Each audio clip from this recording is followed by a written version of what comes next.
हाम्रो कम्पनी दुवैजनाको समन्वयमा वाइफाई नेपालले ल्याएको प्याकेज हजुर अनि वाइफाई नेपालले वर्षमा 6 महिनामा 3 महिनामा के उहाँहरूले प्याकेज ल्याउनु भएको छ। त्यो प्याकेज चाहिँ जनताको माझमा पुग्नको लागि हजुर हजुर हामीले यो अटो प्रत्येक कुना कुना प्रत्येक गाउँ सबै ठाउँ पुग्ने भएको हुँदा हामीले अटो कोभर चाहिँ उहाँहरूलाई फ्रीमा दियौँ। ए त्यो लगाइदिनु भएको त्यो चाहिँ फ्रीमा हो? फ्रीमा हो। अनि उहाँहरू चाहिँ अब गाउँघरमा जाँदा चाहिँ अब पब्लिकले सुविधा उठाउन सक्छ, उहाँ वाइफाई नेपालको ग्राहक बन्न सक्छ।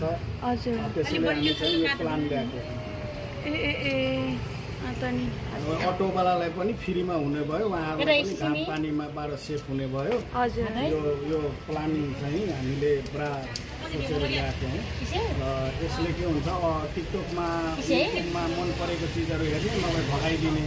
हजुर तर यसलाई त भगाउनु मिल्दैन। त्यसैले यो हरेक योजनाहरू पब्लिकको माझमा जाने भयो। र तपाईँलाई धन्यवाद। Thank you.